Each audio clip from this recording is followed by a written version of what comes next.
আল্লাহ আমার রব, এই রবি আমার সব। দামে দামে তুন মনে তারি অনুভব। তোমার দুনিয়াতে আমি যেদিকে তাকাই, অথই নিয়ামতে ডুবে আছি সবাই।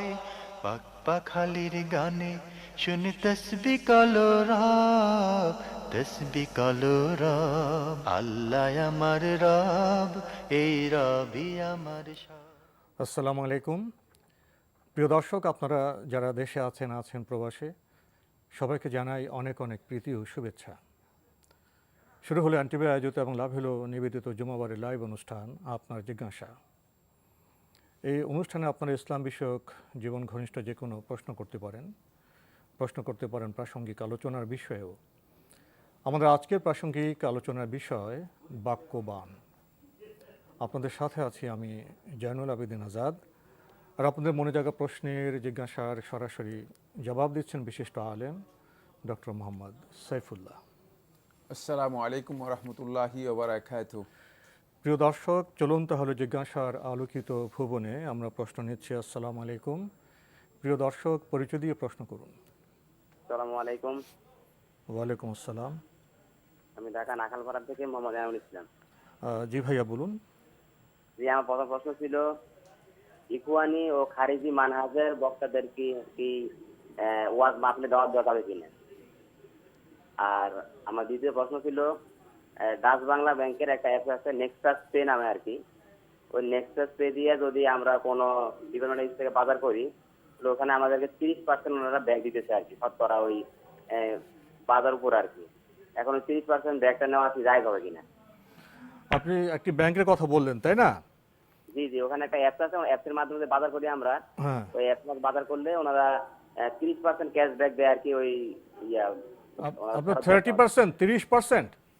জি জি, মানে বাজার করার ক্ষেত্রে আর কি, চাইল্ড ভ্যালু গুলো কিনলে ওই অ্যাপ দিয়া ওনারা 30% ক্যাশব্যাক করেন আমাদের। ধন্যবাদ।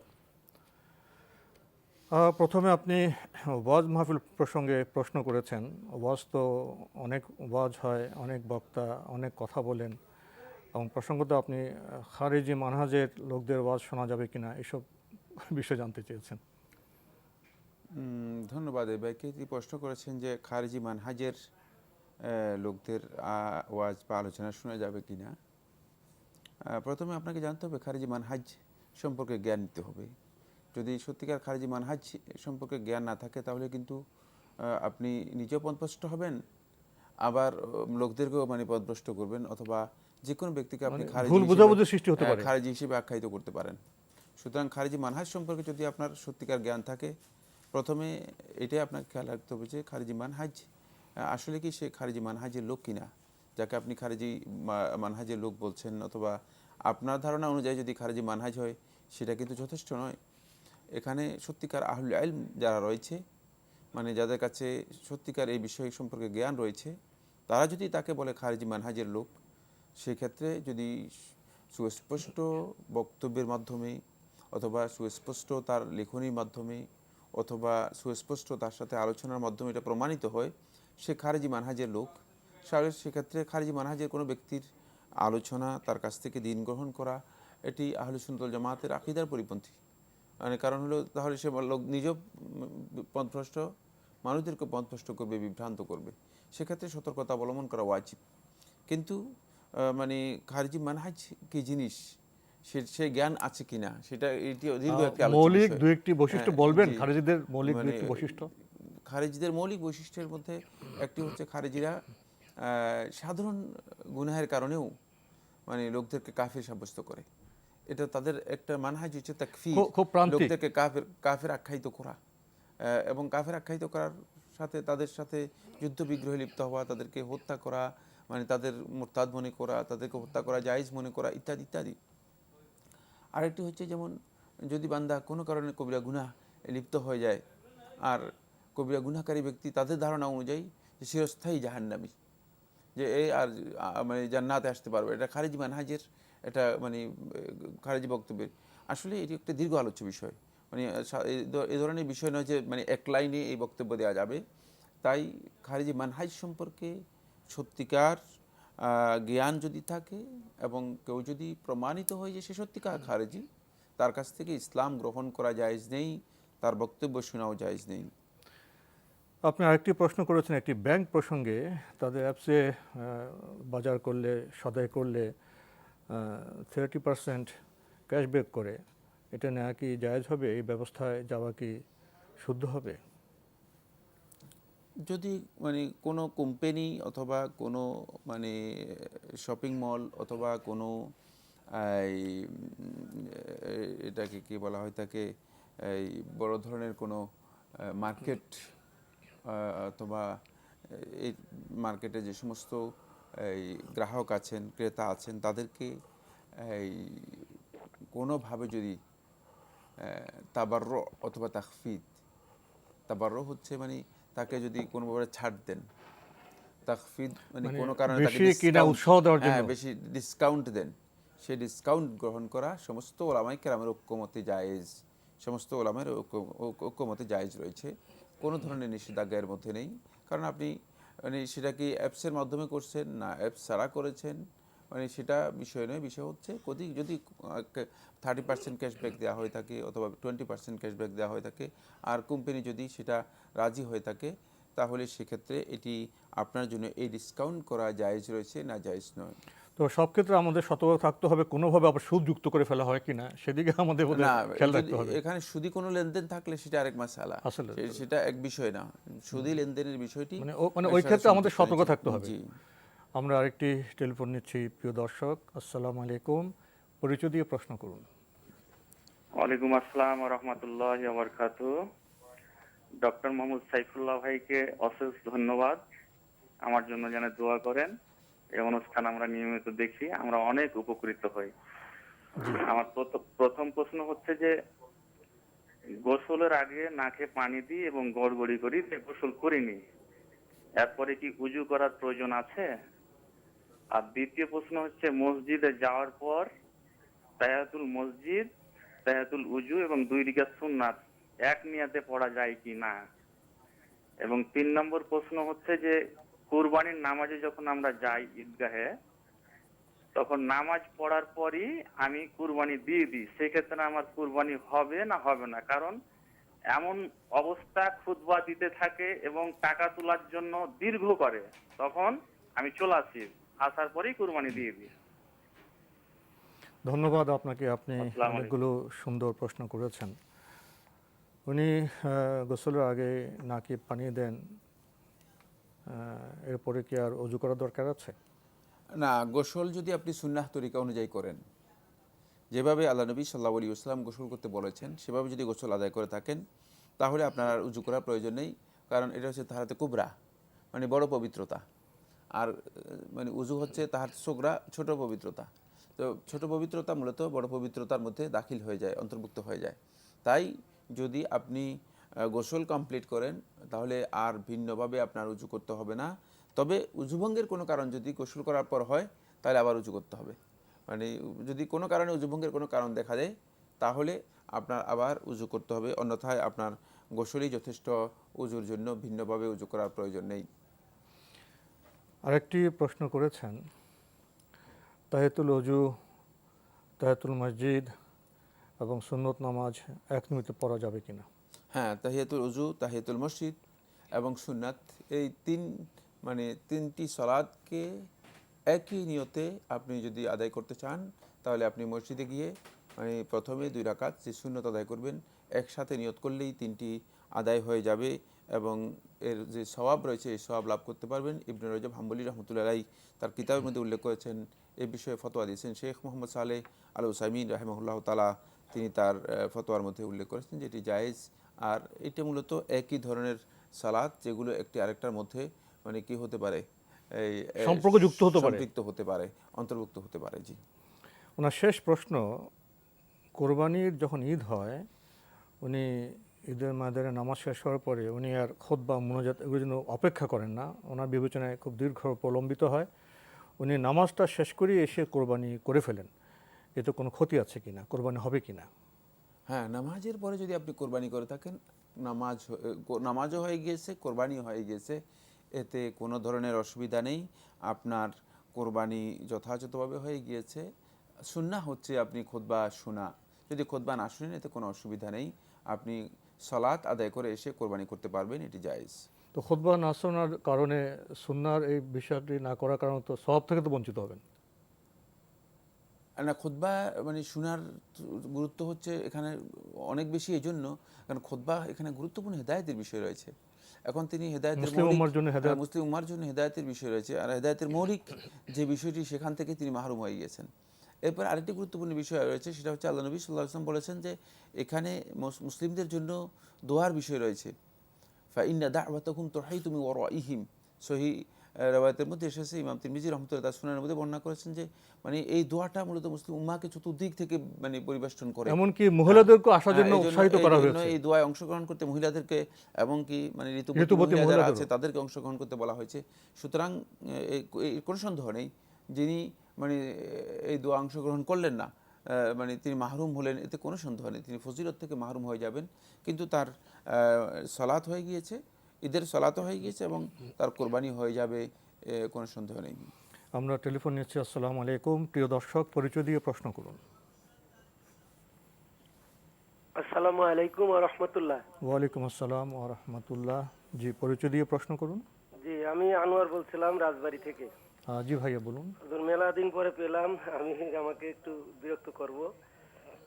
শুক্রবার আসর বাদ ৮০ বার সুবহানাল্লাহ সুবহানাল্লাহি আজিম, এই ৮০ বার আসর বাদ পড়লে পূর্ববর্তী ১ বছর এবং পরবর্তী ১ বছরের গুনাহ মাফ হয়, এটা সঠিক কিনা?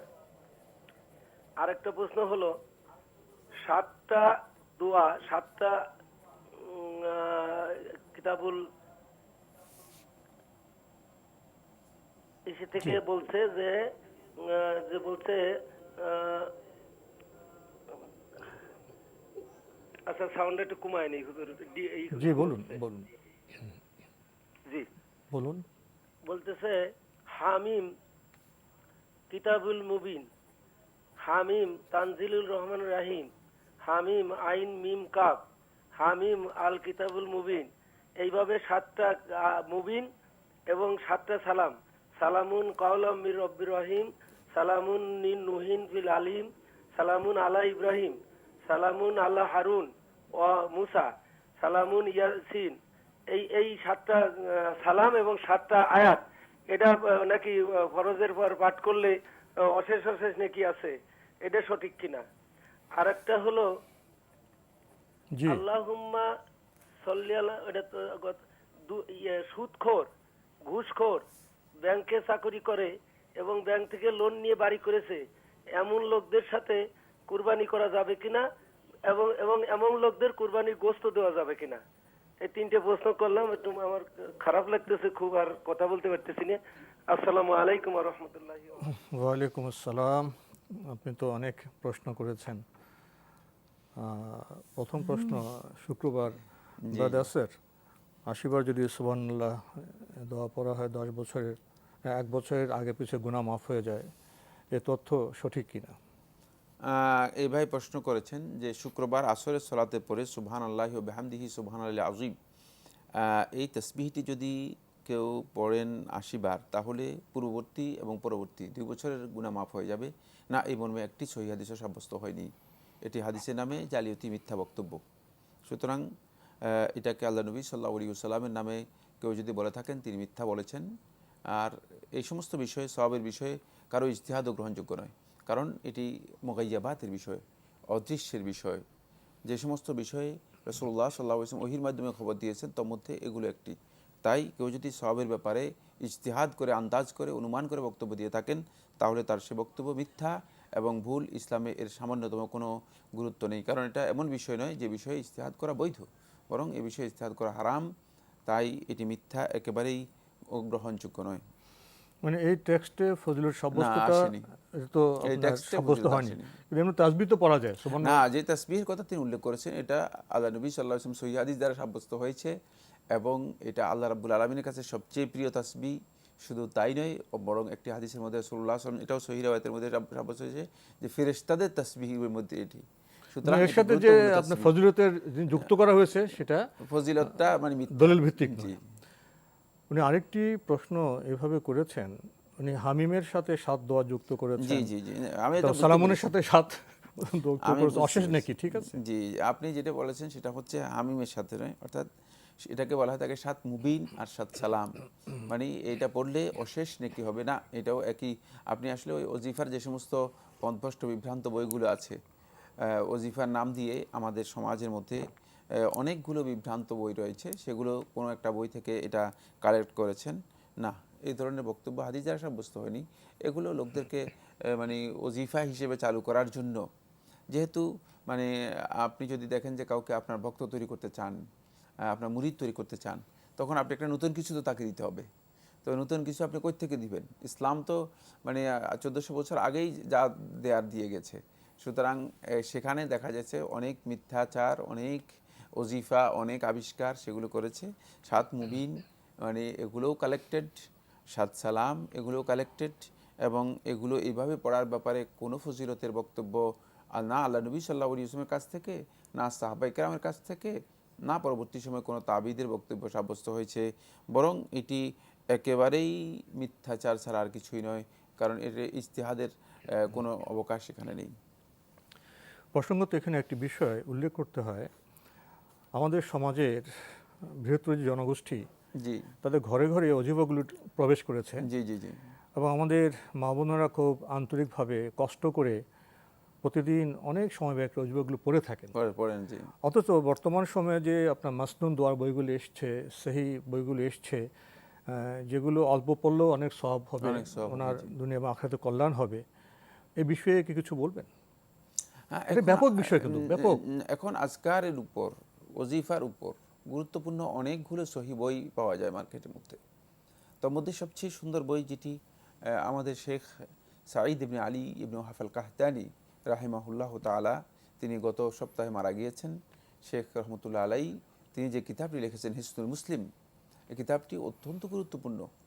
আর এইটা যদি আপনি নিয়মিত মানে এই ওজিফাটি যদি কিন্তু গ্রহণ সব করতে আছে। পারেন, তাহলে সহি বর্ণনা এবং সব বিষয় এখানে রয়েছে। শেখের আরেকটি কিতাব রয়েছে, সেটা আরও গুরুত্বপূর্ণ, সেটা হচ্ছে আর রুকিয়া ওয়াল ইলাজ বিল আয়াতিল কুরআনিয়া ওয়াল হাদিস নববিয়া, মানে নবী সাল্লাল্লাহু আলাইহি ওয়াসাল্লাম হাদিস এবং কোরআনের আয়াতের মাধ্যমে চিকিৎসা এবং রুকিয়া, ঝাড়ফুঁক, এটাও গুরুত্বপূর্ণ বই। উনি যেই মানে কয়টি বই লিখেছেন, এই পর্যায়ের মুখলেস ব্যক্তি ছিলেন যে আল্লাহ সুবহানাহু ওয়া তাআলা কবুল করুন, তাকে জান্নাতুল ফেরদাউস দান করুন। তো মানে এই বইটাও খুবই গুরুত্বপূর্ণ। মানে এই যে আপনি শেফাকে কেন্দ্র করে, হ্যাঁ। অজিফাকে কেন্দ্র করে যে বিভ্রান্তি, তার থেকে মুক্তির জন্য তো ওনার কাহাতে নিসারের বইগুলো তো আমাদের জন্য খুবই জি গুরুত্বপূর্ণ। সেগুলো নিতে পারেন। ইমাম নবী রহমতুল্লাহ আলাইহির কিতাবুল আজকার, এটি খুবই গুরুত্বপূর্ণ মানে কিতাব। তারপরে ইমাম তবারানী রহমতুল্লাহ আলাইহির কিতাবুদ দাওয়াত আল কবির, যেটি মানে এখন বর্তমানে প্রকাশিত হয়েছে, পাওয়া যায়। বিরতিতে যেতে হবে। ওনার জি। আরেকটি প্রশ্ন ছিল, যারা ঘুষ খান বা সুদ খান, তাদের সাথে কোরবানি দেওয়া যাবে কিনা, এবং তাদেরকে কোরবানি গোশত দেওয়া যাবে কিনা? হ্যাঁ, ঘুষ খান, সুদ খান, তাদের সাথে কোরবানি দেওয়াও জায়েজ রয়েছে, আর তাদেরকে কোরবানির গোশত দেওয়াও জায়েজ রয়েছে। তবে কেউ যদি মনে করেন যে মানে ব্যক্তিগতভাবে তাদের এই আচরণের জন্য তাদেরকে পরিহার করতে চান, সেটা তার জন্য উত্তম। পরিহার করার সুযোগ থাকলে পরিহার করতে হ্যাঁ, পারেন। সেটা তার জন্য উত্তম। আমরা ফোন নিচ্ছি। আসসালামু আলাইকুম, প্রিয় দর্শক, পরিচয় দিয়ে প্রশ্ন করুন। ওয়ালাইকুম আসসালাম। হ্যাঁ, আমার অনেককেই আমি এক মাস থেকে অনুরোধ করে বলছি আপনার তাদের আমি চেষ্টা করছিলাম, তা অনেক পরিশ্রম। আমরা আপনাকে ঠিক শুনতে পাচ্ছি না, আপনি স্পষ্ট করে বলবেন। প্রথম প্রশ্ন, এই যে আমাদের গ্রামের একটা হুজুর অনেকগুলো মহিলাকে একসঙ্গে কারিয়ান শিক্ষায় কোরআন শরীফ পড়ানো শিখায়, ওটা কি? পেয়েছেন? না, আমি শুনতে পারিনি। আমাদের প্রশ্ন আপনার পাচ্ছি না, আওয়াজ তো স্পষ্ট হচ্ছে না। মানে ওই যে আমাদের গ্রামের একটা হুজুর, জি, অনেক আমাদের গ্রামের একটা হুজুর অনেকগুলো মহিলাকে একসঙ্গে কোরআন শরীফ পড়ায়, নাকি পড়া যায় যাচ্ছে? 100 কি 100? আপনার গ্রামে হুজুর কি বলেন 100%?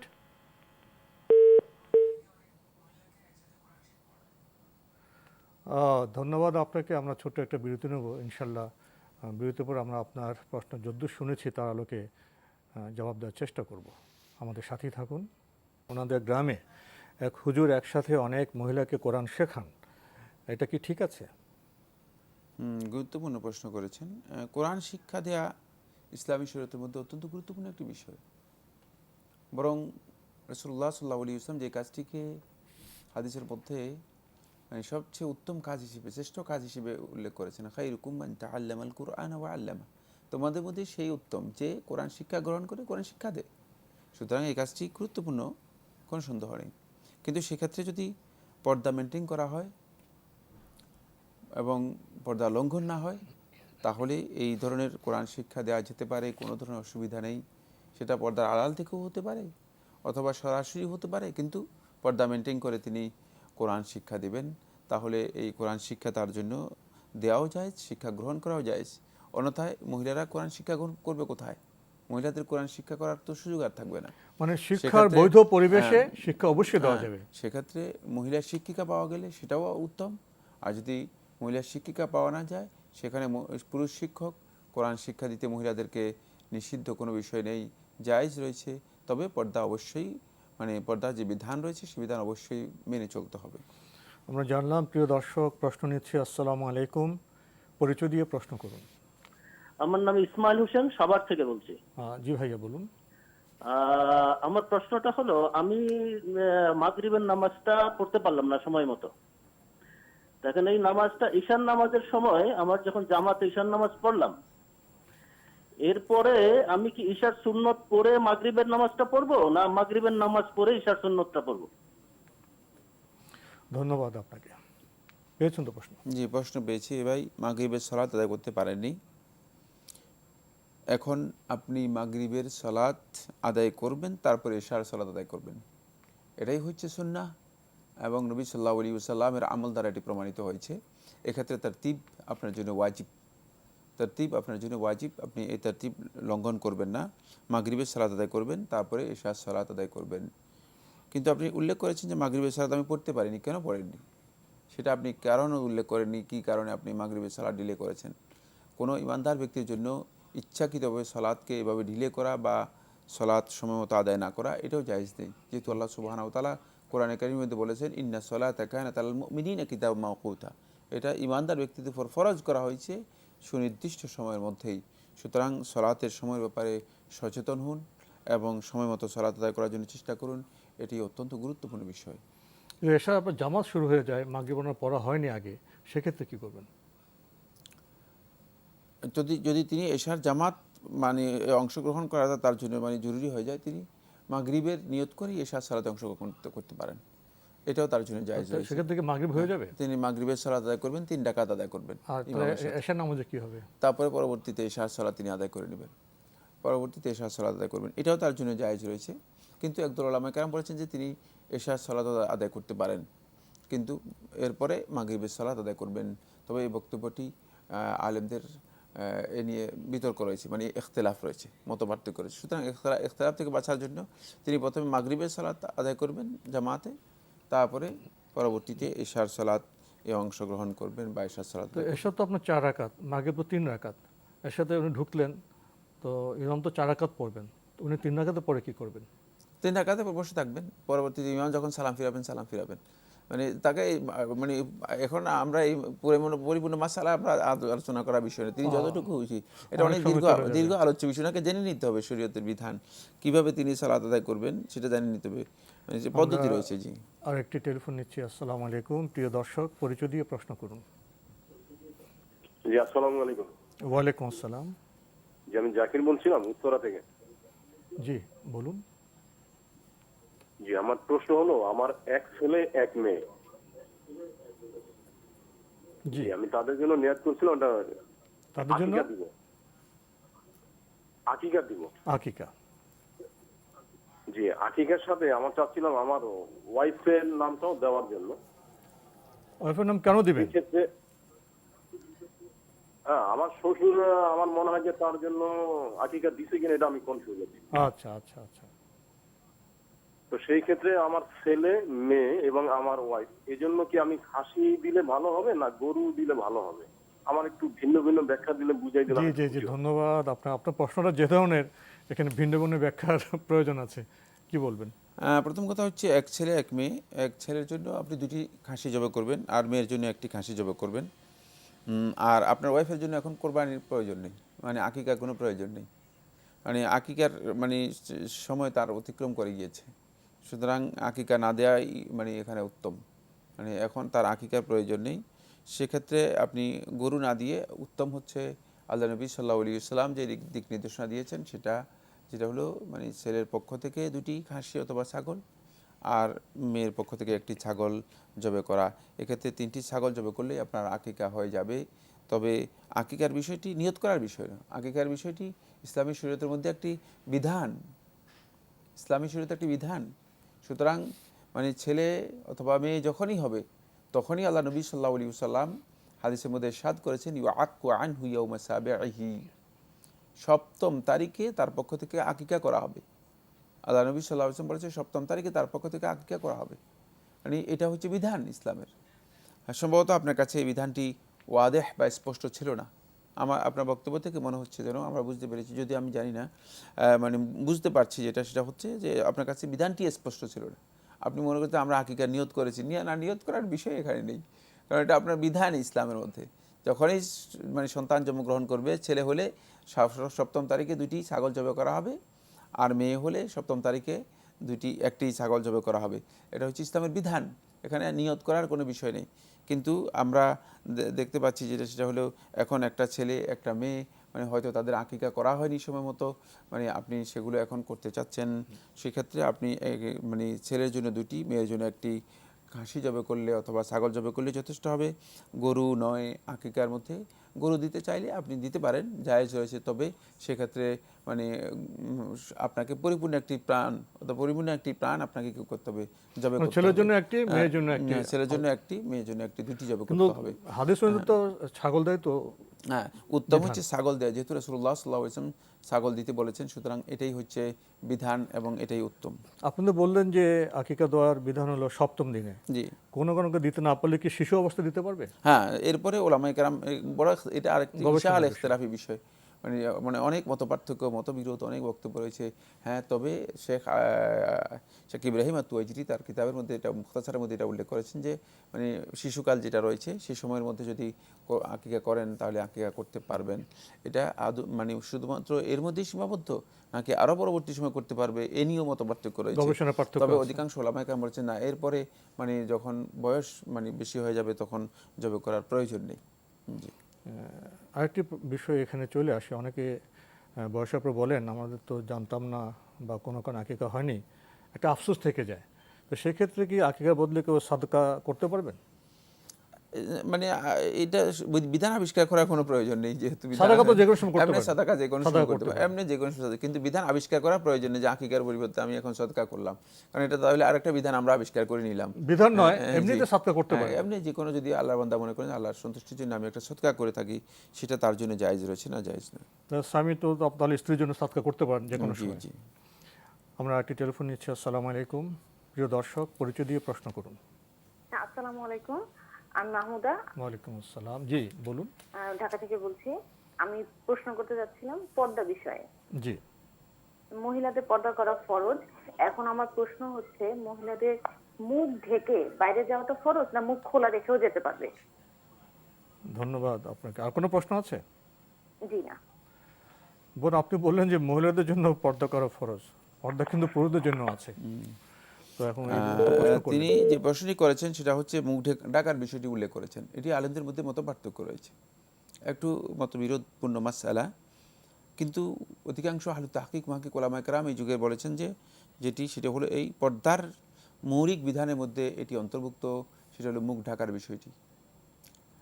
কারণ যারা মুখ খোলা রাখার কথা বলেছেন তারা একটা শর্ত করেছেন কঠিন, সেই শর্তটি হচ্ছে যে মানে ইজা আমিনাতিল ফিতনা, যদি ফিতনা থেকে নিরাপত্তা মানে পাওয়া যায়, ফিতনা থেকে নিরাপদ হয়।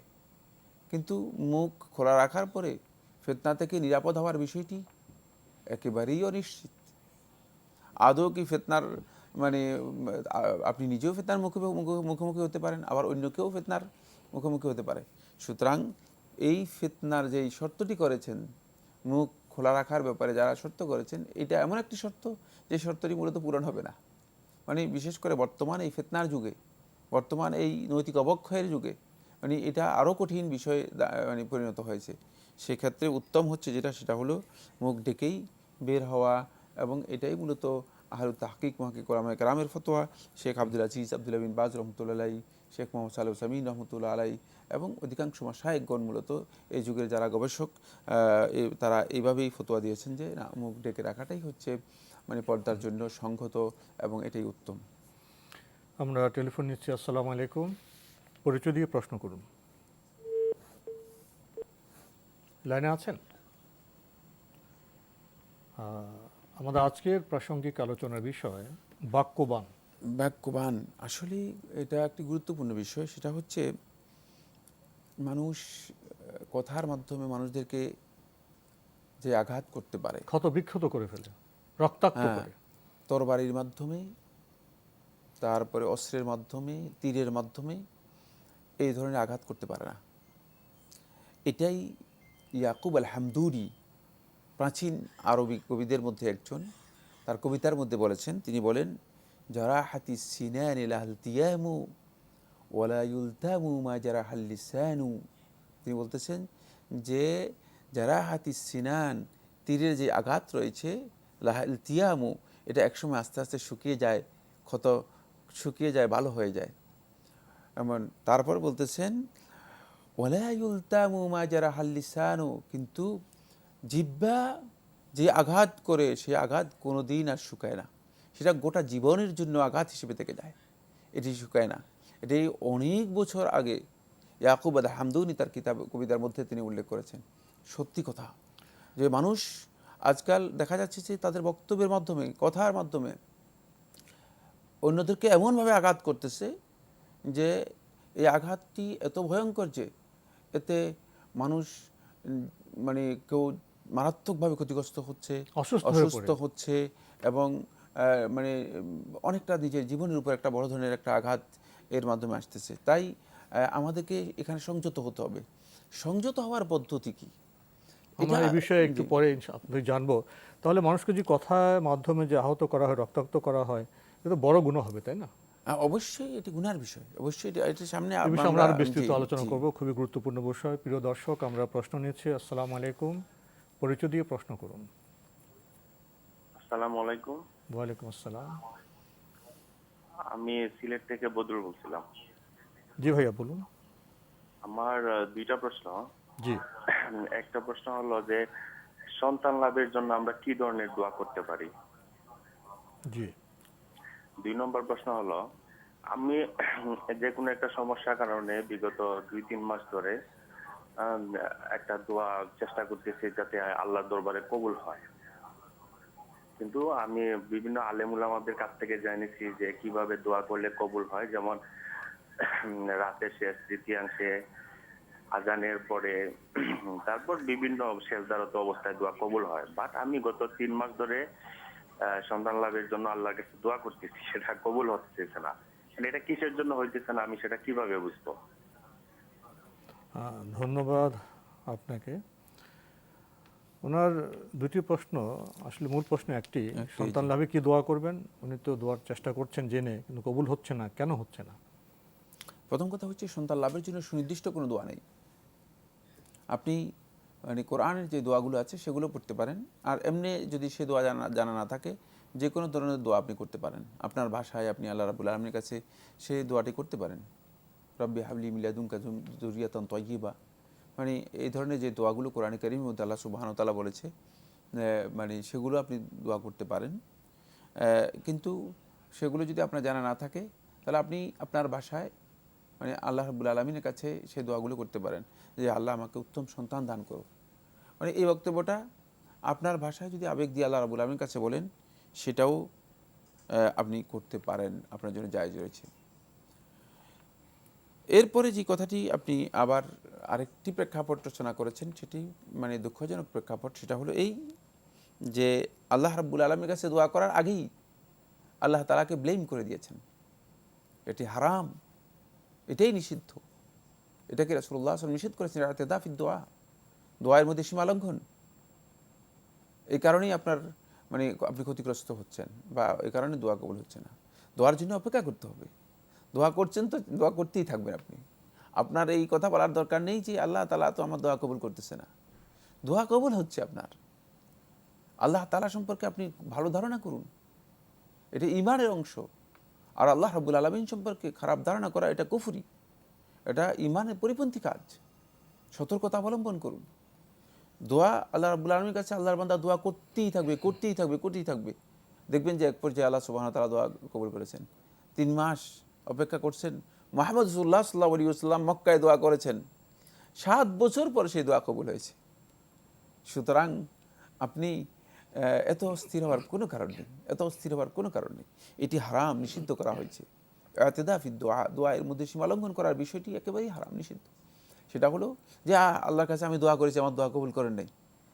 কিভাবে আপনি বুঝলেন দোয়া কবুল করেন? কেউ কেউ বললেন ধৈর্য ধরে যেতে হবে, যা চাচ্ছি তা পেলাম না, এর অর্থ এই নয় যে আল্লাহ দোয়া কবুল করেননি। হয়তো এমন হতে পারে যে না দোয়ার মধ্যে কল্যাণ আছে। না, দোয়া কবুল আল্লাহ সুবহানাহু ওয়া তাআলা করেন বান্দাদের, কিন্তু যেভাবে করবেন সেটা আপনি জানবেন না। আপনি বলতে পারবেন দোয়া কবুলের পদ্ধতি আল্লাহ তাআলার কাছে অনেক কিছু। সেটা হচ্ছে হয়তো আল্লাহ সুবহানাহু ওয়া তাআলা একটা বড় মুসিবত আপনার কাছ থেকে দূর করে দিতে পারেন। আল্লাহ রাব্বুল আলামিন হতে পারে যে আপনার জন্য সেটা দুনিয়াতে আপনার জন্য কল্যাণকর নয়, এই জন্য আখিরাতে এটা আল্লাহ আপনার জন্য বরাদ্দ করে দিতে পারেন।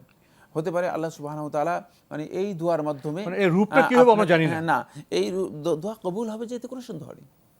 আল্লাহ রাব্বুল আলামিনের কাছে আল্লাহর বান্দা যদি সত্যিকারভাবে আল ইনাবাহ, প্রত্যাবর্তন করার মাধ্যমে আল্লাহ তাআলার কাছে দোয়া চান, আল্লাহ সুবহানাহু ওয়া তাআলা দোয়া কবুল করে থাকেন।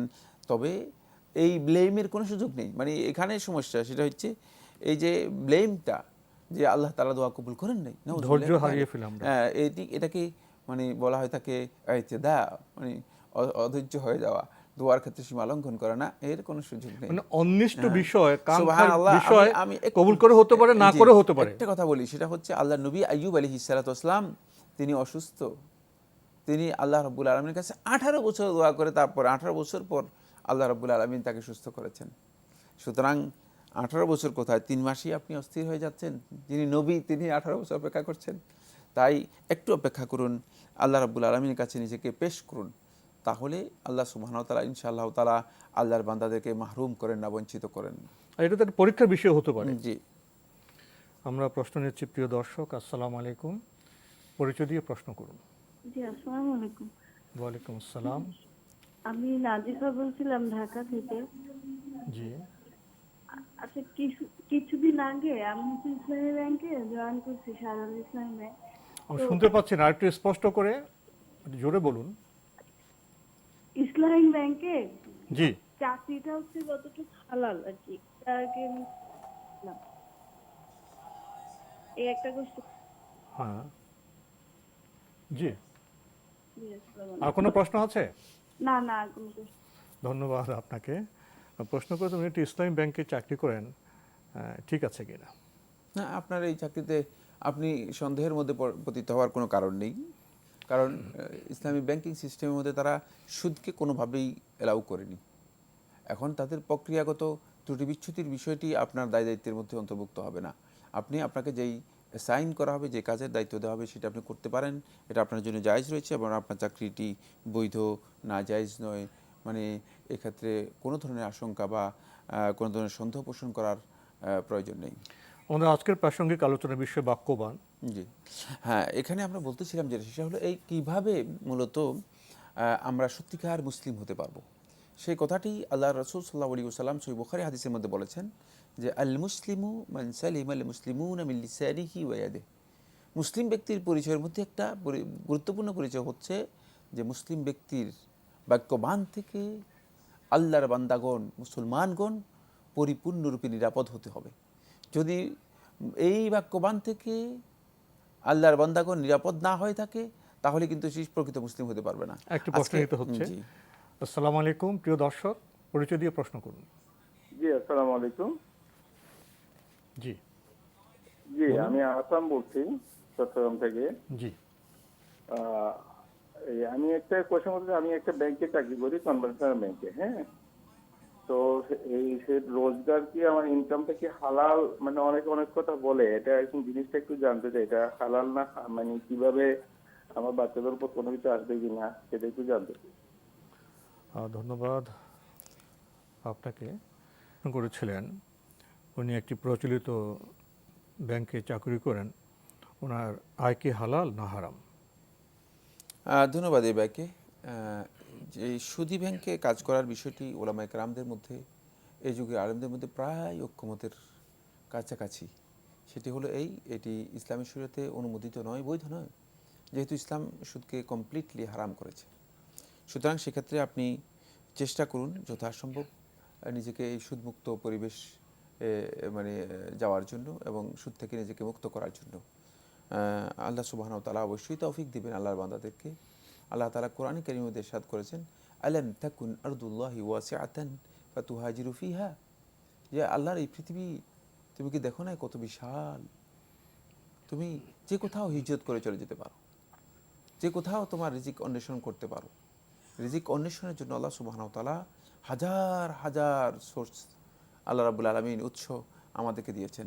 সুতরাং আমরা সেদিকে যেতে পারি যেটা আল্লাহ রাব্বুল আলামিন হারাম করেছেন, সেখানেই কেন আমরা বাধ্য হব, নিজেদেরকে বাধ্য করব। এক্ষেত্রে আল্লাহর বান্দা ইমানদার ব্যক্তিগণ যথাযথ সতর্কতা অবলম্বন করবেন, এটাই হচ্ছে মৌলিক ঈমানের দাবি। চাকরির উপর নির্ভরশীল কোনো ভাইকে আমাদের বক্তব্য শুনে কালকেই চাকরি ছেড়ে দিবেন, না উনি সুদমুক্ত কোনো ব্যবস্থা যাওয়ার জন্য চেষ্টা চালাবেন তারপর চাকরি ছাড়বেন? না, এটা নির্ভর করছে ওনার ব্যক্তিগত বিষয়ের উপর, যে তিনি আসলে কি সিদ্ধান্ত নেবেন। বাকি মানে যদি এমন হয় যে তিনি বাউন্ড বলতে আমরা মোত্তার যাকে বলা হয় তাকে, মানে যার কোনো উপায় নেই, এখন জীবন যাপনের জন্য যদি কোনো উপায় না থাকে, তাহলে সেক্ষেত্রে তিনি মানে চেষ্টা করবেন অন্য কোথাও চাকরি গ্রহণ করার জন্য। মানে আর সেক্ষেত্রে যতদিন পর্যন্ত চাকরি না হয় ততদিন পর্যন্ত তিনি কাল মোত্তার মানে বাধ্যবাধকতার কারণে সেখানে কাজ করে যাবেন। এটি তার জন্য মানে শুধুমাত্র হালাল নয়, মানে শুধুমাত্র গুনাহমুক্ত হওয়ার একটা পথ তার জন্য থাকবে। তবে তিনি চেষ্টা করবেন দ্রুত নিজেকে হারাম থেকে মুক্ত করার জন্য। আমরা টেলিফোন নিচ্ছি। প্রিয় দর্শক, আসসালামু আলাইকুম, পরিচয় দিয়ে প্রশ্ন করুন। আসসালামু আলাইকুম, আমি কথা বলছি মোহাম্মদ আতিকুর রহমান সুমন বাবু। ওয়ালাইকুম আসসালাম, জি ভাইয়া বলুন। আমি কথা বলছি মিঠাপুকুর রংপুর থেকে। ভালো আছেন আপনারা? আলহামদুলিল্লাহ। আমার প্রশ্ন হচ্ছে যে 1924 সালে যে খিলাফত ব্যবস্থা রহিত হয়ে যায়, এই খিলাফত ব্যবস্থা কি পুনরায় চালু হওয়ার সম্ভাবনা আছে? মোহতারামের কাছে আমার এটা প্রশ্ন।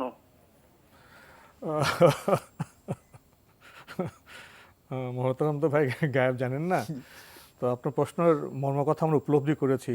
আপনি স্বউল্লেখ করে বলেছেন যে খেলাফত ব্যবস্থা যে উঠে গেল, আপনার মধ্যে খেলাফত ব্যবস্থার আকাঙ্ক্ষা আছে, ইসলামী ব্যবস্থার আকাঙ্ক্ষা আছে, এটা পুনরায় চালু হবে কিনা, এখন কি বলবেন? এবার যে প্রশ্ন করেছেন যে 1924 সাল পর্যন্ত যে খেলাফত ছিল, ওসমানী খেলাফতের কথা উল্লেখ করেছেন, সেটাও নামকাওয়াস্তে খেলাফত ছিল, মানে সঠিক খেলাফত ছিল না। খেলাফতের যেই মানহাজ, সেই মানহাজ অনুযায়ী খেলাফত ছিল না। হতে হতে গিয়ে তো তারপর এখানে শেষ হয়ে গেল, শেষ হয়েছে। তো আল্লাহর বান্দাকে আল্লাহ রাব্বুল আলামিন, আল্লাহর বান্দাদেরকে আল্লাহ সুবহানাহু ওয়া তাআলা এই পৃথিবীতে খেলাফতের প্রতিশ্রুতি দিয়েছেন। ওয়াদাল্লাহুল্লাযীনা আমানু মিনকুম ওয়াদাল্লাহুল্লাযীনা আমানু মিনকুম ওয়া আমিলুস সালিহাত লা ইস্তাখলিফান্নাহুম ফিল আরদ কামা ইস্তাখলাফাল্লাযীনা মিন ক্বাবলিহিম। আল্লাহ রাব্বুল আলামিন এই ওয়াদা দিচ্ছেন ঈমানদার ব্যক্তিদেরকে দুটি শর্তে। একটি হচ্ছে ঈমান এর বিষয়টি পরিপূর্ণ করতে হবে, ওয়া আমিলুস সালিহাত, এবং আমলে সালেহ, এই দুটি করতে হবে, সৎকর্মশীল হতে হবে, সৎকর্মশীল হতে হবে। এবং ঈমান আর আমলে সালেহ এর কনসেপ্ট যদি সত্যিকারভাবে আল্লাহর বান্দাদের কাছে স্পষ্ট হয়, সেটাকে যদি বাস্তবায়ন, এই দুটি শর্ত যদি পূরণ করতে পারে, আল্লাহ তাআলা বলতেছেন লা ইস্তাখলিফান্নাহুম। এই শব্দটি যদি আপনি আরবি ভাষার জ্ঞান রাখেন তাহলে বুঝতে পারবেন যে অবশ্যই আল্লাহ তাআলা তাদেরকে খেলাফত দেবেন, অবশ্যই, মানে অবশ্যই আল্লাহ সুবহানাহু ওয়া তাআলা এখানে দুইবার বলেছেন, যেটা দুইবার বলার কোনো প্রয়োজন নেই। আল্লাহ রাব্বুল আলামিন একবার বললেও আমরা আল্লাহ তাআলার কথা বিশ্বাস করি না, আমাদের উপলব্ধি করার হ্যাঁ, জন্য। যাতে করে বুঝতে পারি যে আল্লাহ রাব্বুল আলামিন কিভাবে বলছেন যে লা ইয়াস্তাখলিফান্নাহুম, অবশ্যই অবশ্যই আল্লাহ তাআলা তাদেরকে খেলাফত দিবেন। সুতরাং আমরা এটা বিশ্বাস করি। যদি আমরা এই শর্ত পূরণ করতে পারি ইমানদারগণ, তাহলেই অবশ্যই আল্লাহ সুবহানাহু ওয়া তাআলা খেলাফত দিবেন, এবং সেটা হতে পারে খেলাফত হওয়ার মানে কোনো ধরনের মানে এই আশা করার, এই চিন্তা করার সুযোগ দিনে খেলাফত আর হবে না। কিন্তু আমাদের কাছে সেই গায়েবের জ্ঞান নেই যে কবে হবে বা কিসের মাধ্যমে হবে, এগুলো আমরা কোনো তথ্য দিতে পারবো না। আমাদের দায়িত্ব হচ্ছে ঈমান এবং আমলে সালেহ শর্ত পূরণ করা। এই শর্ত পূরণ করা। আদৌ কি সেই শর্ত পূরণ করেছি? না। আমি স্পষ্ট করে বলতে চাই, ঈমানের শর্ত আজকে সো-কল্ড মুসলিম যারা রয়েছে, শুধুমাত্র আইডেন্টি কার্ডে যারা নিজেদেরকে ইসলামের পরিচয় দিচ্ছে, কেউ পূরণ করেনি। বরং ঈমানের শর্ত পূরণ করার জন্য আমরা অগ্রসর হই, তাওহীদকে সত্যিকার নিজেদের জীবনে বাস্তবায়ন করার জন্য চেষ্টা করি, এবং আমলে সালেহ নিজেদের জীবনে কিভাবে আনতে হবে সেই চেষ্টাগুলো করি। তাহলে অবশ্যই আল্লাহ সুবহানাহু ওয়া তাআলা যে ওয়াদা দিয়েছেন সেই ওয়াদা অবশ্যই আল্লাহ রাব্বুল আলামিন পূরণ করবেন। সম্ভাবনা আছে, তবে ভাই শর্ত পূরণ করতে হবে। আমরা টেলিফোন নিচ্ছি। আসসালামু আলাইকুম, পরিচয় দিয়ে প্রশ্ন করুন। আসসালামু আলাইকুম। ওয়ালাইকুম আসসালাম। জি হুজুর, আমি ইসলামী ব্যাংকে গেছিলাম। ইসলামী ব্যাংক আমাকে বলছে যে এটি সুদ ভিত্তিক লোন না, আমাদের ব্যাংকে কোনো সুদ নাই। ইসলামী ব্যাংকে বলছে। জি, এখন যদি ইসলামী ব্যাংক থেকে লোন নিই তাহলে এটা সুদ হবে কিনা? ইসলামী ব্যাংকে আপনাকে লোন দেয়? না না, ইসলামী ব্যাংক থেকে আমি লোনের জন্য গেছিলাম। আর আমি আপনাকে প্রশ্ন করছি, ইসলামী ব্যাংকে আপনাকে লোন দিয়েছে না বিনিয়োগ দিয়েছে? না, আমি বিনিয়োগ দিয়েছি আর কি। সেটা বলুন। ইসলামী ব্যাংকিং সিস্টেমে লোন হয় না, বিনিয়োগ হয়। প্রশ্নগুলো সঠিকভাবে করুন। বিনিয়োগ দিয়েছে, হ্যাঁ বলুন। জি, বিনিয়োগ দিয়েছে। ও এখন ইসলামী বলছে যে বিনিয়োগের মাধ্যমে এটা আমরা এইভাবে এটা আমরা ইউজ করি। যদি এটা সুদ হয় তবে আমি আল্লাহর কাছ থেকে কিভাবে বাঁচবো? ধন্যবাদ আপনাকে। আমাদের ভাইয়ের মধ্যে আসলে এটা স্বাভাবিক যে আমরা আসলে ইসলামিক সিস্টেমটা বুঝি না, লোন বিনিয়োগ এক করে ফেলি। উনি বলছেন যে ইসলামী ব্যাংক ওনাকে প্রথম বললেন লোন, পরে বললেন বিনিয়োগ। তো বিনিয়োগ যদি ইসলামিক সিস্টেমে দিয়েছে, যেখানে শর্ত অনুযায়ী উনি কাজ করবেন, পূরণ করবেন, তাই না? না, এবার বক্তব্য থেকে স্পষ্ট তিনি বলেছেন যে তারা বলেছে আমরা সুদ দিই না এবং আমরা লোনও দিই না, তারা বিনিয়োগ দিয়ে থাকে। সুতরাং সেখান থেকে আপনি যদি বিনিয়োগ নিয়ে থাকেন, আপনার এ নিয়ে আর অস্থির হওয়ার কোনো কারণ, চিন্তার কোনো কারণ নেই। আপনি নিতে পারেন, এটি জায়েজ, হারাম নয়। আমরা টেলিফোন নিচ্ছি। আসসালামু আলাইকুম, প্রিয় দর্শক, পরিচয় দিয়ে প্রশ্ন করুন। ওয়ালাইকুম আসসালাম ওয়া রাহমাতুল্লাহি ওয়া বারাকাতুহু। আমি রাজবাড়ী থেকে আনোয়ার হুজুর। জি ভাইয়া বলুন। আমার একটা প্রশ্ন একটু বাদ পড়ে গেছিল। যারা ব্যাংকে চাকরি করে, ব্যাংক থেকে লোন নিয়ে, সুদি লোন নিয়ে বাড়ি করে, এদের সাথে কুরবানি করা যাবে কিনা? এদের সাথে কুরবানির মাংস বিনিময় করা যাবে কিনা? আর লোন করে কুরবানি করে লোন শোধ করতে পারে না, এই ব্যবস্থাটা কি সঠিক কিনা? ধন্যবাদ আপনাকে। আপনার প্রথম প্রশ্ন জবাব তো হয়ে গেছিল বোধহয় আগে। উনি বলছেন যে সুদ নিয়ে বাড়ি করেন, তারা কোরবানি দিতে পারবেন কিনা, তাদের সাথে কোরবানি দেওয়া যাবে কিনা। আমি আগের প্রশ্নের উত্তর মধ্যে স্পষ্ট করে বলে দিয়েছি, তাদের সাথে কোরবানি করতে ইসলামী শরীয়তে সামান্যতম কোনো নিষেধ নেই, এটা জায়েজ। কোরবানি শেয়ার করা তাদের সাথে জায়েজ রয়েছে। তার কোরবানির মাসালা আল্লাহ সুবহানাহু ওয়া তাআলা ভালো জানেন। তার সুদ, তার ঘুষ, তার আপনার কোরবানি হয়ে যাবে, এইখানে শেয়ার করার অনুমোদন দেওয়া রয়েছে ইসলামী শরীয়তের মধ্যে। কারণ আপনি প্রত্যেকটা ব্যক্তির তার ইনকাম সম্পর্কে আপনার তল্লাশি করার অথবা গোয়েন্দাগিরি করার ইসলামী বিধান নেই। আপনি কোত্থেকে তল্লাশি করবেন? ঠিক না, আপনি সে কাজ করতে পারবেন না। প্রত্যেকটা ব্যক্তির উপার্জন সম্পর্কে আপনি কিছুই জানেন না। তার এই ব্যক্তির এই উপার্জন হচ্ছে কি সুদ থেকে দিয়েছে, নাকি নিজের ইনকাম থেকে দিয়েছে, নাকি সে জমিন বিক্রি করে দিয়েছে, সেটা সেই জানে। তার বিষয়ে মানে এতটুকুই যথেষ্ট যে মানে তার সাথে আপনার কোরবানি শেয়ার করাটা হালাল, জায়েজ, এতটুকু আমরা বলে দিয়েছি, আগেই স্পষ্ট করে। আমরা নিজেরটা নিয়ে বেশি ভাবি, আমারটা ঠিক আছে কিনা। কিন্তু মানে সেই যদি সুদের সাথে জড়িত হয় অথবা হারাম কাজের সাথে জড়িত হয়, তার ওই কাজটি হারাম, এতেও কোনো সন্দেহ নেই। এখন একজন লোক সুদ খায়, সে নামাজ পড়বে না? একজন লোক সুদ খায়, সে কি নামাজ পড়বে না? সুদের কাজটি তার হারাম, তার নামাজটা হারাম হবে না। না, নামাজ ভালো হারাম কাজটি তো হারাম হবে না, না। নামাজ হারাম হবে কি কারণে? বা যেটি খারাপ সেটি খারাপ, যেটি ভালো সেটি ভালো। আরেকটি প্রশ্ন করেছেন, কেউ কেউ দেখা যায় যে ঋণ করে কোরবানি করেন, অবশ্য সেই ঋণটা অনেক সময় তার জন্য কঠিন হয়ে পড়ে শোধ করা।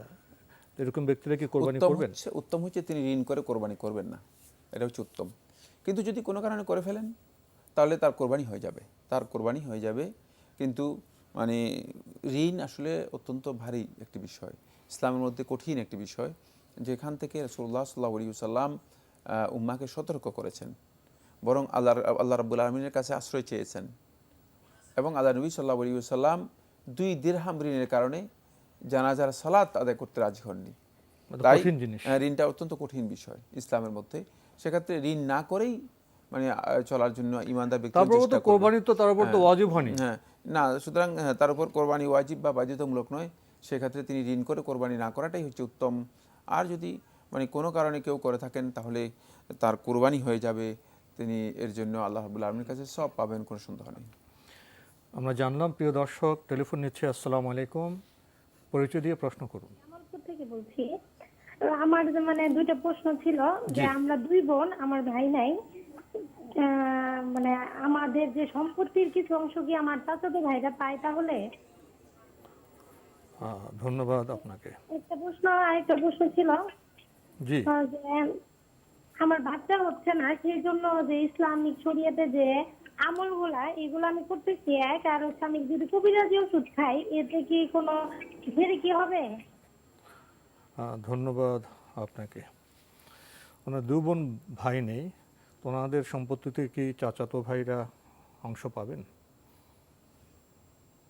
আসলে এটা মানে ওয়ারিশ কারা আছে আরো ক্লিয়ার করতে হবে, আরো কারা কারা আছে এটা ক্লিয়ার করতে হবে। জি, আমরা এইভাবে বলতে পারবো না। তবে আপনারা 2 বোন যদি হন তাহলে 2 বোন আপনারা 3 ভাগে 2 ভাগ সম্পদ আপনারা পেয়ে যাবেন, 3 ভাগে 2 ভাগ পেয়ে যাবেন। বাকি থাকবে 3 ভাগের 1 ভাগ।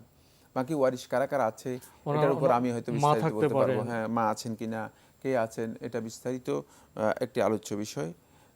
মানে কিন্তু আপনারা 3 ভাগে 2 ভাগ পেয়ে যাবেন। এইসব ক্ষেত্রে বোধহয় আপনারা লিখিতভাবে আপনাদের আশেপাশে যারা ভালো আলেম আছে তাদের কাছে প্রশ্ন পাঠাতে পারেন। প্রয়োজন বোধহয় আমাদের ঠিকানা আপনারা লিখিতভাবে প্রশ্ন পাঠাতে পারেন, কারণ অপূর্ণ তথ্য দিয়ে বোধহয় মাসালার জবাব দেওয়া খুব ঠিক হয় না, সম্পূর্ণ হয় না। আপনি আরও প্রশ্ন করেছেন, আপনার বাচ্চা হচ্ছে না, আপনি দোয়া করছেন এবং কবিরাজি ওষুধ খাচ্ছেন, এতে কোনো অসুবিধা আছে কিনা? না, কবিরাজি ওষুধ খাওয়া হারাম কিছুই নয়। কবিরাজি ওষুধ বলতে যেটা ইউনানি ওষুধ অথবা আয়ুর্বেদিক ওষুধ অথবা এই যে মানে দেশীয় যেই গাছগাছালির মাধ্যমে যে ওষুধগুলো তৈরি করা হয় থাকে এগুলো খাওয়া জায়েজ, হারাম কিছুই নয়। রাসূলুল্লাহ সাল্লাল্লাহু আলাইহি ওয়াসাল্লাম হাদিসের মধ্যে যে তাদাওয়াউ ফা ইন্না লিকুল্লি দাইন দাওয়া, তোমরা চিকিৎসা করো, প্রত্যেকটা রোগেরই চিকিৎসা ওষুধ রয়েছে। সুতরাং চিকিৎসা করাটা ইসলামী শরীয়তের মধ্যে অনুমোদিত। চিকিৎসা করাটা অনুমোদিত, এটা আল্লাহর পক্ষ থেকে আল্লাহ সুবহানাহু ওয়া তাআলা এই চিকিৎসা বা ঔষধগুলো অবতীর্ণ করেছেন। সুতরাং এটি করা জায়েজ, না জায়েজ নয়। তবে বোন, আপনাকে বোধহয় সতর্ক থাকতে হবে। আমাদের সমাজে কবিরাজি ওষুধের নামে অনেক প্রতারকও নেমে পড়েছেন, আছেন। তারা সঠিক ওষুধ দিচ্ছেন, হেকিমি হোক কবিরাজি হোক, জেনে শুনে ওষুধ নেবেন যেন প্রতারিত না হন। আমরা টেলিফোন নিচ্ছি। আসসালামু আলাইকুম, প্রিয় দর্শক, পরিচয় দিয়ে প্রশ্ন করুন। হ্যালো, যেমন আপনাকে শুনতে পাচ্ছি, পরিচয় দিয়ে প্রশ্ন করুন। জি, আমি বাসির বলছি। জি বলুন। মিরপুর থেকে। জি, আমি একটা প্রাইভেট জব করছি।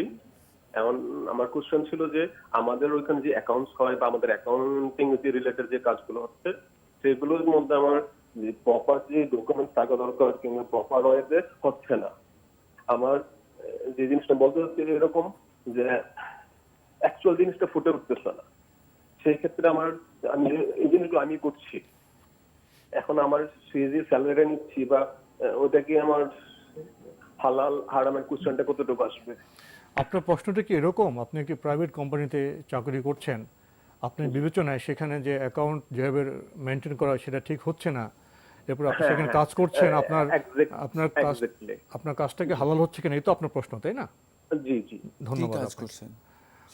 উনি সেখানে যে কাজ করছেন, আপনাদের যে চাকরি বা যে প্রতিষ্ঠান, সেটা তো কোনো হারাম কাজ করছে না, সেটা কোনো হারাম কাজ করছে? সেটা কি মদ উৎপাদনের কোনো কারখানা, এই জাতীয় কোনো হারাম কাজে জড়িত? না, উনি প্রাইভেট একটি কোম্পানিতে কাজ করছেন। ওনার প্রশ্নটার মূল কথাটা, অ্যাকাউন্টে এটা সঠিকভাবে মেনটেন হয় না, সেটা যে মেনটেন করে না তার দায়িত্ব। উনি যে কাজ করেন সে কাজ যদি হালাল হয়, তার ওনার তো চাকরির টাকাতে তো হালাল হওয়ার কথা। যদি সরাসরি, মানে আমরা মূলনীতি বলে দিচ্ছি, সরাসরি সুদের কোনো লেনদেনের সাথে আপনার সম্পৃক্ততা না থাকে, তাহলে আপনার ইনকাম, আপনার জব আপনার জন্য জায়েজ, হালাল, এতে কোনো সন্দেহ নেই। কিন্তু মানে আপনি ক্লিয়ার করতে পারেননি যেটা, সেটা হচ্ছে আসলে আপনি কি চাকরি করছেন, আর প্রাইভেট কোম্পানি সেটা কি, কোন ধরনের কোম্পানি, কি আদৌ কোনো মানে অবৈধ কোম্পানি কিনা। ওনার মূল প্রশ্নটা হলো অ্যাকাউন্টে এখন যা দেখা যায় প্রাইভেট অ্যাকাউন্টে কিছু কারসাজি করা হয় কর্তৃপক্ষ, সে তো কর্তৃপক্ষের দায়িত্ব, হিসাব নিকাশে কিছু কারসাজি করে, ওটা ওনার মূল প্রশ্ন। এটার সাথে ওনার মানে সম্পর্ক নেই। যদি কর্তৃপক্ষ সেটা করে, সেটা কর্তৃপক্ষের দায়ী হবে। জি। প্রিয় দর্শক, আমরা বিষয়টি সম্পর্কে অবগত হলাম। আমরা টেলিফোন নিচ্ছি, তবে সময়ের কারণে আমরা বোধহয় আজকে আর প্রশ্ন নিতে পারছি না। তবে আপনাদের অবগতির জন্য জানাতে পারি, আপনার জিজ্ঞাসা অনুষ্ঠানটি সপ্তাহে রবি, সোম, মঙ্গল, বুধ এই 4 দিন বিকেল 5:30টায় সম্প্রচার হয়ে থাকে। ওইসব অনুষ্ঠানে আপনারা আপনাদের মনে জায়গা প্রশ্ন চিঠির মাধ্যমে, ইমেলের মাধ্যমে পাঠাতে পারেন। আমাদের ঠিকানা পরিচালক আপনার জিজ্ঞাসা, এনটিভি, বিএসসিসি ভবন, 7ম তলা, 102 কাজী নজরুল ইসলাম এভিনিউ, কারওয়ান বাজার, ঢাকা 1215। ইমেল অ্যাড্রেস আপনার জিজ্ঞাসা @ntvbd.com। এছাড়া আপনারা এনটিভি অনলাইনেও আমাদের অনুষ্ঠান দেখতে পারবেন, ভিজিট করুন www.ntvbd.com। ইউটিউবে এবং আমাদের ভেরিফাইড ফেসবুক পেজে অনুষ্ঠান দেখতে পারবেন। প্রিয় দর্শক, সবশেষে রয়েছে গ্রন্থ পরিচিতি। আমাদের আজকের গ্রন্থের নাম আল কোরআনে নারী, নারীর প্রতি আল্লাহর নির্দেশ।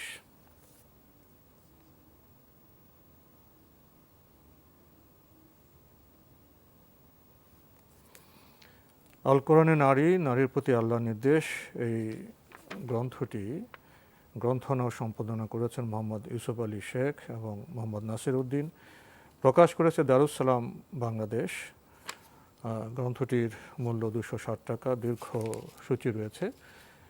নারীর পরিচয়, নারীর সৃষ্টি রহস্য, আল কোরআনে উল্লেখিত নারী, আল কোরআনে বর্ণিত আদর্শ নারী, আল কোরআনে বর্ণিত পথভ্রষ্ট নারী, রাসূলুল্লাহ সাল্লাল্লাহু আলাইহি ওয়াসাল্লামের সাথে বাদানুবাদকারী নারী, ইসলাম পূর্ব যুগে নারী, আল কোরআনে আলোকে নারীর মর্যাদা, নারীর অধিকার প্রতিষ্ঠায় আল কোরআন, আল কোরআনে নারীর শিক্ষা, নারীর দায়িত্ব কর্তব্য, কোরআনে বর্ণিত নারীর ঘর, বিবাহ, তালাক, দুনিয়ার জীবনে নারী, নারীর ইবাদত, ফজদরিয়ানে নারী, অনন্তের পথে নারী, আরও চমৎকার সব বিষয় রয়েছে এই গ্রন্থে।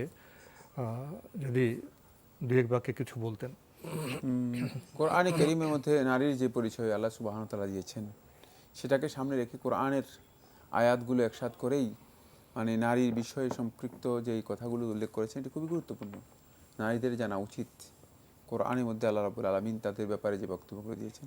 আমরা যদি এই ধরনের বই আমাদের কাছে রাখি, আমরা উপকৃত হতে পারবো ইনশাআল্লাহ। তো আজকে আমাদের এখানে শেষ করতে হচ্ছে। আপনাকে অনেক ধন্যবাদ। আপনাকে অশেষ ধন্যবাদ। লক্ষ্য করেছেন সময় কম, প্রশ্ন অনেক, তাই তো গ্রন্থের সাথে আপনাদের পরিচয়। নিজেরা সময় ব্যয় করুন, গ্রন্থ পড়ুন, তাহলে আলোকিত হতে পারবেন, জীবন সুন্দর হবে। দেখা হবে ইনশাআল্লাহ আগামী জুমাবার একই সময়ে। প্রিয় দর্শক, মহান আল্লাহ আমাদের সবাইকে নিরাপদে রাখুন, রাখুন শান্তিতে। আসসালামু আলাইকুম। আল্লাহ আমার রব, এই রবি আমার সব, দামে দামে তুন মনে তারি অনুভব।